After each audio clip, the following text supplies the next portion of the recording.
Daniel Jeremiah and Mel Kiper both put out post-free agency mock drafts. What's new? What's different? And where are they the same? We're going to break that down for you today on the Locked On NFL Scouting Podcast.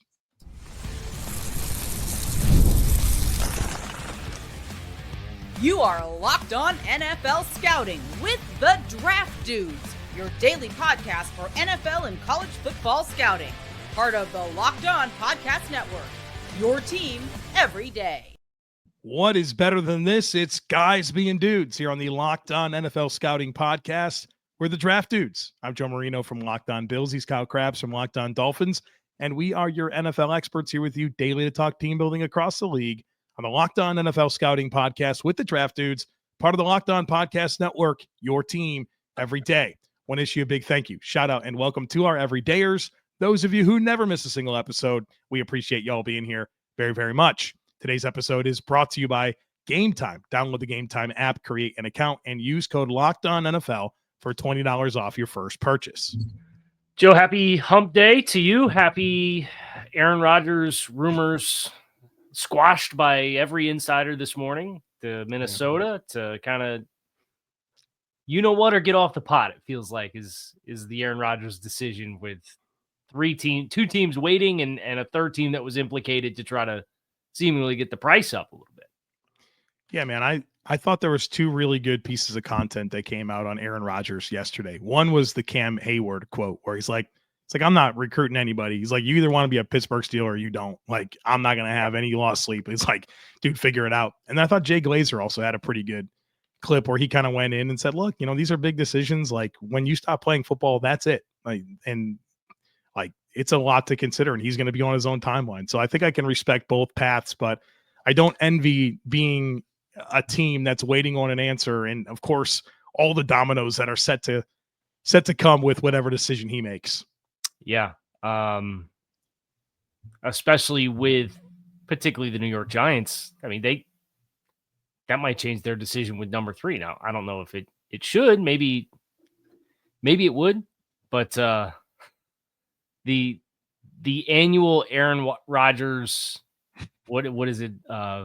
Pretty Ricky calls it the Panda Watch from Anchorman, right? Yeah. Where the panda's pregnant. That's good. It's just, you're just sitting around waiting, right? Yeah. And it happens every year at this stage. And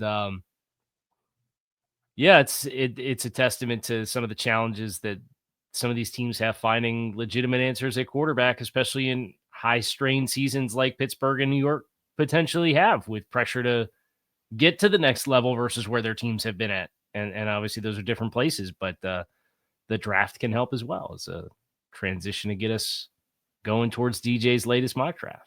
Yeah, let's do it, man. I went through and I got a bunch of different data to kind of share from DJ's mock draft, comparing it to his previous one, and then kind of how they compare against Mel Kiper, both of them putting out mock drafts on Tuesday. So here's the players that are new. These players were not mocked in 2.0, but are mocked in the first round in 3.0, and there are a handful. The highest one is Donovan Izaraku, 19th overall. Jaxson Dart. Yesterday was National Insert Jaxson Dart into your first round draft. He's going 21 for DJ in the latest. Maxwell Harrison, welcome to the first round. Nick Eamon-Wari, welcome to the first round.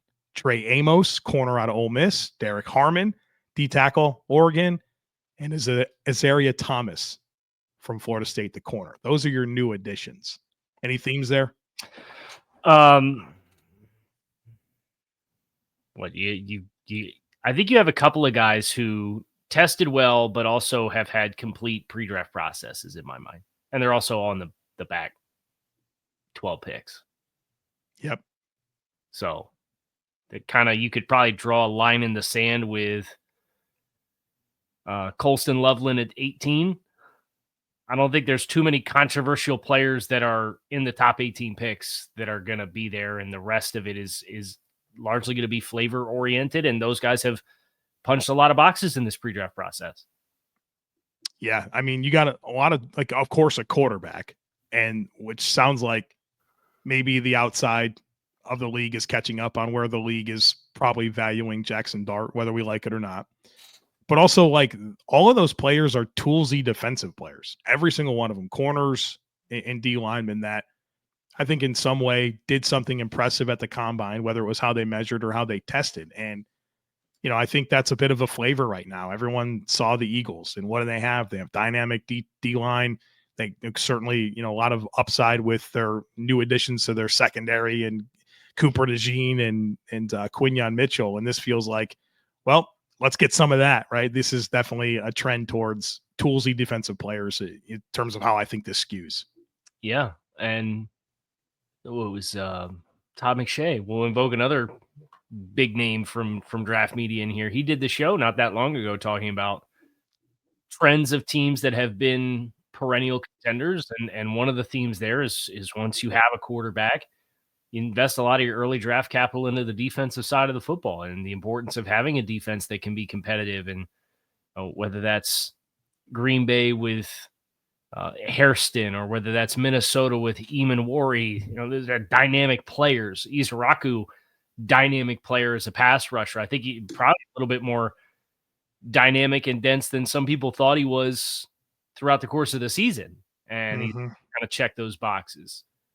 Azari Thomas, obviously peak length at the cornerback position, which Dan Quinn's going to love. So that being all things equal, if you have a clear line of delineation for your confidence of where players are as far as tiers, you get past that first tier, lean into the traits, lean into the defensive side of the ball, lean into some potential playmakers, because the spacing of the league, you got to have dynamic, reactive athletes. And if you don't, you better have everybody be on the same page, and everybody better not have any false steps ever, because if you do, you're going to be vulnerable. Yeah, give yourself some margin for error. All right, so with 7 players in, that means that 7 players fell out. These are the guys that were mocked in the first round in 2.0 that are no longer there in 3.0. Mm-hmm. Walter Nolan, defensive tackle, Ole Miss, was 12th in 2.0. Tyler Booker, guard Alabama, was 13th in 2.0. Travian Henderson, the running back out of Ohio State, he falls out. Emeka Egbuka, wide receiver, Ohio State, falls out. Darius Alexander out of Toledo, defensive tackle, he was 26th off the board in 2.0, not in the mix this time around. Donovan Jackson falls out. He was the 28th pick. And Josh Connerly, our guy, Oregon, tackle, 31, he falls out of the first round. Most surprising name there is who? Maybe Walter Nolan, just because I think there's a pretty dynamic skill set that exists at a position where things are hot. And, we went through yesterday on the show and identified the biggest holes left across the league, and the highest concentration of holes were among defensive tackles. And so it feels like a player that would go. I know there's maybe some questions that need to be answered, but I think that's probably the one that I'm most surprised with. And I mean, it's a pretty big jump from 12th overall to out of the first round. Yeah, I know there's been some questions about his interviews, and it sounds like he did well with all of that, but it does sound like kind of the circumstances of him being at A&M and then him coming to Ole Miss, and not anything like illegal or law breaking or anything like that, but just it feels like he's one of those players where there's some questions about like what makes him tick, right? Like how, and it sounds like from out of the combine, some of those questions have gone away, but in a deep defensive tackle class, that maybe pushes the overall value outside of the first tier of players down, because the separation from the 4th guy to the 9th guy might not be that big. Yeah. So there's probably a couple variables at play for why he's out. If you look at his individual case and then the position and the dynamics of this draft. And I was listening to actually Brandon Bean on the Fitz and Wit podcast. And he went on a bit of a rant about how players are coming into the NFL less developed than ever before. And he talked a lot about how guys aren't staying anywhere. These guys are playing for 3 different teams in college. And, they're not having a real opportunity to, be with the same coaches that are aware of, kind of who they are and can kind of keep pointing them in the right direction. And they're having to restart with their strength and conditioning, all these different types of things that, makes it challenging. He said, so one of our main focuses when we get a chance to talk to these guys is, figure out what those reasons are. Like, what's important? Was going and getting every dollar that you could at every spot the most important thing for you? Or did you want to be somewhere and develop, or their circumstances that kind of makes sense. And I think maybe that's a consequence of all the movement with players and college football and how that could impact, not only where guys get drafted, but how they're able to perform early on in their NFL careers. So you said, let's go to break, and then I want to touch on one more thing before we get out of here. All right, we'll talk about game time, and then we'll get into that. Folks, be sure to stick with us. Imagine watching your favorite team live, feeling the energy of the crowd, and witnessing unforgettable moments. There's nothing like experiencing a big game in person. Getting tickets shouldn't be stressful. That's where Gametime comes in, making it easier than ever to grab last-minute seats at unbiddable prices. Gametime Picks is the easiest way to find and buy tickets to live events. The curation that they offer makes it easier to find better value for tickets to sports, concert, comedy, and theater events. Plus, you get peace of mind with seat views before you buy, no surprise fees, and the lowest price guarantee. You can book with total confidence. So take the guesswork out of buying tickets with Gametime. Download the Gametime app, create an account, and use code LOCKEDON for $20 off your first purchase. That's Locked On, spelled out, for $20 off. Download Gametime today. Last minute tickets, lowest price guaranteed. So Nolan out, Booker out. Who was the third name? Travion Henderson. I think this was probably a little bit of a course correction, right? I think so. That was a surprise when it happened, right? Henderson was like a red hot name, but even Tyler Booker. Like Tyler Booker and DJ's first in 1.0 went 10 to Chicago. And then it was 13 to Miami is like a quintessential, not a scheme fit for anything. Like it would have to be a dramatic shift in how they try to run the football. And I like Tyler Booker. I know you like Tyler Booker, but liking him as a top 15 player in the class was healthy, aggressive. Yeah, in my mind. So a couple of course corrections, I think, in my mind, as it pertains to DJ's guys who fell out. All right, let's get into players that stayed in the first round but rose quite a bit. Also, I got quite a bit of feedback on the current state of my voice, and I'm kind of working through some allergies. People are calling this my ASMR voice. I don't know. You're familiar with this? I learned about this yesterday. Noises. People just listen to noises of people doing things. I don't know if it's that. I think it's more like this, like gentle whispering is what they're calling it. Like soothing. People are doing like very soothing. What's the one where it's like you listen to like Velcro? Oh, this gosh. is like an example. Like there's like all kinds of like soundtracks of just soothing or like mentally stimulating sounds. My wife does this, but it's like AMSR birds and crickets right? and stuff. It's not Velcro. I don't, you kind of lost me there, but I don't know what that's called, Kyle. Does that help you? Autonomous sensory meridian response, tingling sensation. Boy, this is dangerous. Let's go. Get out of here. Let's go. Let's get out of this hole quick. Risers and fallers, please. Right. Rise out of this hole with risers in DJ's latest mock draft. So these players jumped considerably. Everyone that I'm going to tell you, he had 4 players that jumped 15 or more spots. The first one is Ashton Jeanty. He went from 21 to 6. And he goes to Vegas at number 6 overall, the running back out of Boise State. Another big riser, Jihaad Campbell, jumped 20 spots. He went from 29 to 9, going in the top 10 to the Saints. I think that's going to happen, by the way. I think there's a lot of Jihaad Campbell spots where I'm kind of leaning into top 10 there. I'm buying that one. Yeah, I'm buying high. I'm buying top 15. I'm buying top 16. Top 16 doesn't get past Arizona. Okay. But there's some landmines along the way there. Matthew Golden goes from 30 to 12. That's an 18 spot jump. He goes to Dallas. And then he did run well. And then Malachi Starks went from 32 to 13. He goes to the Dolphins, a 19 point jump. So 15 spots for Jeanty, 20 for Campbell, 18 for Golden, 19 for Starks. We have a wee-woo. Break some news here, Kyle. The Titans re-signed Julius Chestnut. Oh, gosh. That's so good. I'm so happy for them. Special teamer, I still have the push notifications on for all the insiders. Yeah. Because of last week. So I figured, we'll lean into it. Titans are re-signing running back Julius Chestnut on a 1-year deal. Malachi kind of feels like the course correction the other way.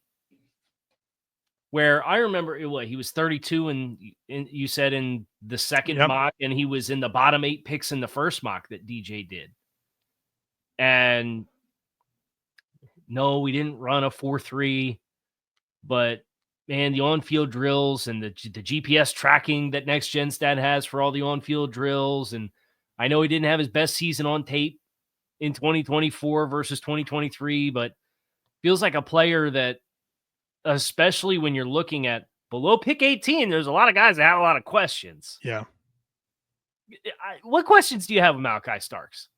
I don't have any. Is he going to be Earl Thomas playing single high free safety in a defense that's antiquated and not really playing right now in the league? Like, is that it? And if that's it, like, surely there's a certain floor here, regardless of the positional value, that I think DJ more accurately represents with what he did in his third mock. What's interesting about Matthew Golden, who jumped a ton, right? He goes 12 to Dallas, is I'm seeing some of the commentary about, the list of 4-2 receivers that have 1,000-yard receiving yards is one player, right? Was it Santonio Holmes or something like that? Yeah. It's like, okay, well, damn, I wish you would have just ran a 4.31. It'd been a lot better. Like, are we seriously doing this?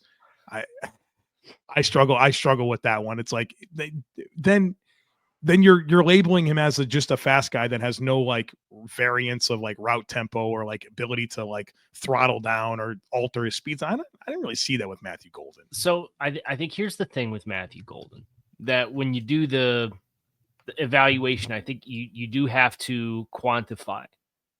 He played his first 2 years in Houston, right? Which is a certain kind of offense, and they played a certain kind of way. And then this past year in Texas, can we be honest about how they ran that offense with Quinn Ewers at quarterback? Did you ever see, have you seen a college quarterback have an easier menu of responsibilities on any given play?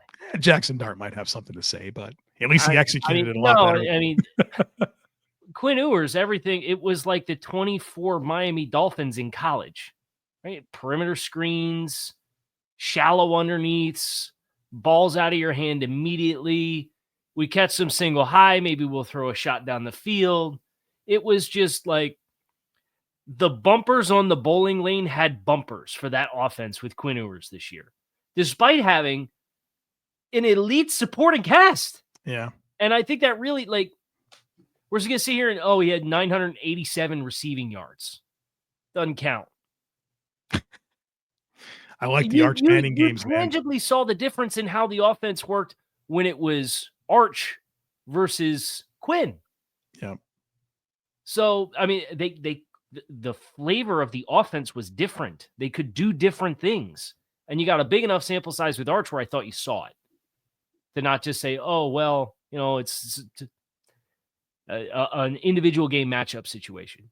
So that's a player I understand.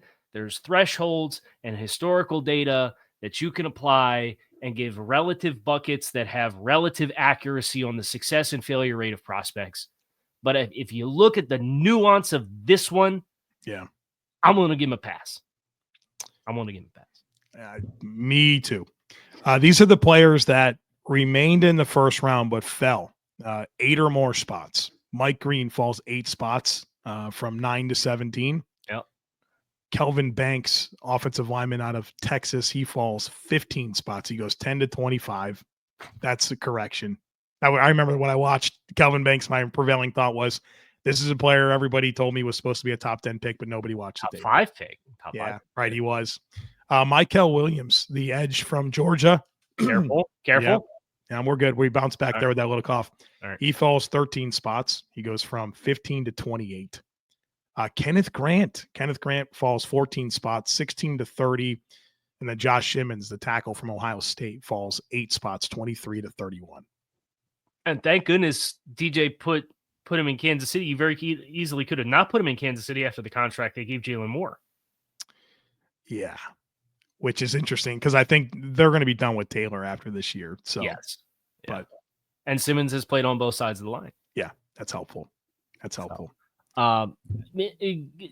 Convince me why Kenneth Grant falls to 30. I can't. But spoiler, we're going to talk about the mutual picks. There were 6 picks that Mel and DJ had the same. One of them is Kenneth Grant falling to 30 to the Bills, and that's wildest dreams land for me, Kyle. I don't see the path. I don't see it at all. Maybe this is a preview of the Bills' intent. Maybe you guys are going to go up and get Kenneth Grant. They certainly could. Yeah, they got 10 picks. They're not going to roster. We're not going to do.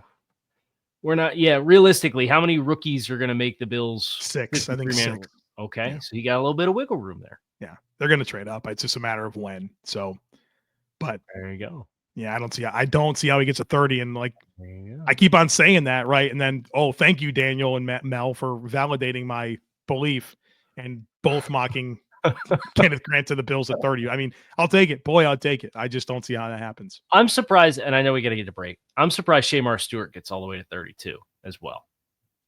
Yeah, he gets to 32, and he was for Mel, I think he was 27th. So both guys had him pretty low. I'll tell you what, I'll be big freaking mad if the Eagles get Shamar Stewart after.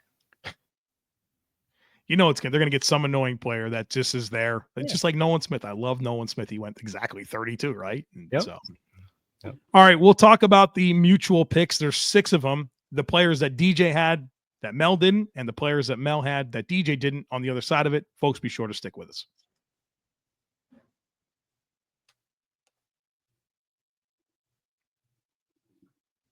Let's get after it. All right. So these are the mutual picks. And 5 of the top 6 are exactly the same. They both have Cam Ward going to Tennessee at 1. Yep. Both have Abdul Carter going to Cleveland at 2. Yep. Both have Shadur Sanders going to the Giants at 3. Yep. Both have Travis Hunter going to the Patriots at 4. So chalk through the first 4 picks from arguably the 2 biggest names in draft media. And they both have Ashton Jeanty going 6 to the Raiders. And then, of course, Kenneth Grant, 30th to the Bills. Is it March 18th and we know the top 4 picks? I was just getting ready to ask you if you had to bet starting at 1, how far down do you get? Are you confident before you say, I'm no longer willing to bet that this is what it's going to look like? Is it after 2? Is it after 3? I think there's a good chance that Cleveland's going to get a quarterback some other way. So I think that they are legitimately an Abdul Carter team. They have a massive need on the edge.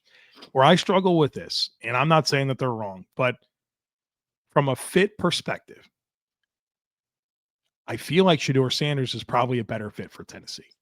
Now, they could look at Ward as just a better prospect with more physical upside. And like any coach in the world says, give me the ball at Clay. We'll teach him how to run, to do the things we need him to do. So if they value the physical upside, I think it's Cam Ward.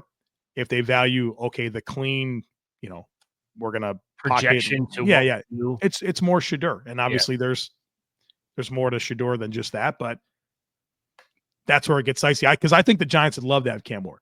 You won't convince me that Brian Daboll's favorite quarterback in this draft isn't Cam Ward. Yep. So it's kind of interesting how they fall at 1 and 3, and when I think you could easily flip them based on fit.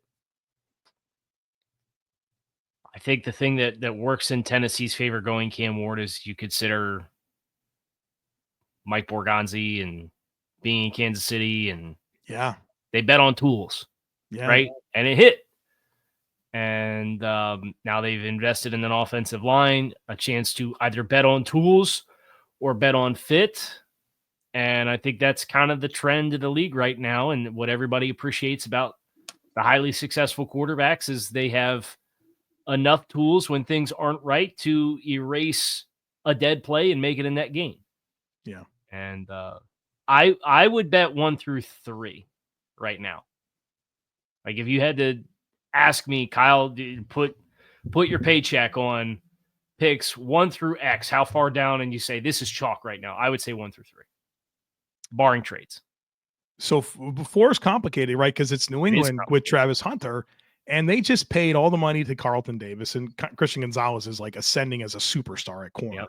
If they draft Travis Hunter, I mean, you're telling us that he's going to be a receiver for you, which I think is fine. Like, I don't have a problem with that. But it sounds like he really wants to play both ways. And I guess Mike Vrabel is a guy that has dabbled in that world, but that's a little bit challenging to me.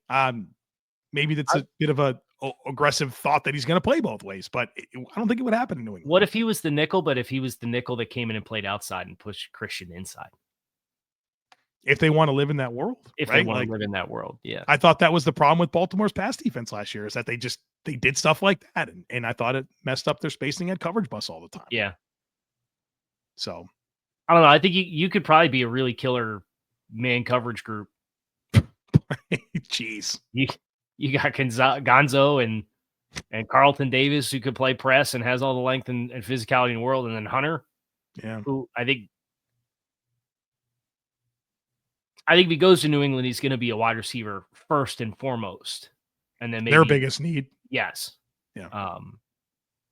Let him hone in on that first, but then DJ going Jalen Walker to Jacksonville at 5. I mean, he's really standing on the tape there, and I applaud it because it's a special kind of vision, and he's not going to be a universal player. Where did Mel have Jalen Walker? Do you know? Yeah, Mel had Jalen Walker. Control F. J-A-L. He went 8th. He went 8th to Carolina. Wow. Okay, so they both had him top 8. Yeah. Despite the fact that everybody came away from the combine saying, he's a scheme-specific kind of player. Then he didn't have the stature that we wanted to play on the edge. Is he going to have to be an off-ball linebacker? That's very interesting to me that both of those guys still log him that early. What would you set the Jalen Walker pick range at? I mean, I thought we did a mock draft. I've done others as well, where it's just like it's hard to find the spot, man. It just is. Let me change the question. What part of his game do you think could be the thing that somebody absolutely falls in love with? Because all it takes is one team, right? To just fall in love with, and whether it's Jacksonville at 5 or Carolina at 8 or I'm trying to think of another good Atlanta at 15 or Cincinnati at 17 or Tampa at 19 and all kind of different flavors of schemes that could use him in different ways. I really like Tampa because I think they could legitimately tap into the hybrid ability of him being an early down stack backer and rush off the rush. I think that's the team that I trust the most to kind of get it out of him. But he ain't, according to these guys, he's not touching that 19 overall. Right. Avero, do you like the fit with Avero at 8? Yeah. Millhead? Yeah, I do. I could see that. It's just like the measurables they're just not there, right? Like that's the problem. All right, these are the players DJ had that Mel didn't. Gray Zabel, Donovan Izaraku, and Trey Amos. DJ had him in the first round. Mel did not. Mel had these 3 players that DJ did not. Emeka Egbuka, James Pierce, and Walter Nolan. Oh, I was going to ask you, who do you think has more in reality? Which group of 3 has more? I think only one of Mel's gets in, and it's Emeka. I'm not even confident. I'm not super confident in that. I think all 3 of DJ's gets in. So it's Zabel, Izaraku, and Amos, yeah. I would say 2. I think Amos is fringe. Fringe, but you think he's going to be an attractive option for the Bills, I think. Are you telling me I need to be mocking Trey Amos at 30 for the rest of in perpetuity? I'm telling you, I did for my first Bills 7-round mock draft. Right. I did. Great. Outstanding. I mean, we'll see. So when I get yelled at for giving the Bills a corner, you would get yelled at if you didn't give the Bills a corner. Bills fans have been good to me in mocks this season. It's generally been heavy-handed at defensive end, defensive tackle if you like one that's on the board, Malachi Starks gets down that far, you have a best player available. Dump him in there. Yeah. So I'm saying Cole Bishop's not stopping me from drafting Malachi Starks, right? Or really sometimes you get Taylor Rapp. Low corner. Yeah. So this corner's the flavor right now. Big time. Free agency shifted that. Even though you guys got old faithful Dane Jackson back in the boat. I think that motivates it. We've seen him start 28 games across 4 years. He's fine as CB3, but you don't want him as CB2. So what do you think of this fit for that DJ had Derek Harmon of the Ravens? I didn't really sit down and process that pick, but it was the one that's sitting here on the screen right now. I'm man, they lose Michael Pierce. They're going to turn around. They obviously have Travis Jones in the pipeline. They have Nnamdi Madubuike ready to go, and they played a lot without Pierce last year too. Yeah, I mean they kind of they want to have a lot of depth there, and I don't think they have it right behind Broderick Washington, Jones, Madubuike. That's their down 3, and I don't think they have a meaningful backup. Yeah, so I kind of get it. I like that fit a lot though. As far as Travis Jones was the big but athletic and disruptive type, and now did you put Harmon on that line with that? Yikes! Yeah, it's a lot to deal with. It's a good fit. A lot to deal with. Anything else? I'm good. All right, that's going to do it for us here today on Locked On NFL Scouting. I'm Kyle Krabs. He's Joe Marino. We appreciate you guys, as always, for checking out the show. Make it a great rest of your day. We are out of here, and we will be back to talk more football for you guys again tomorrow.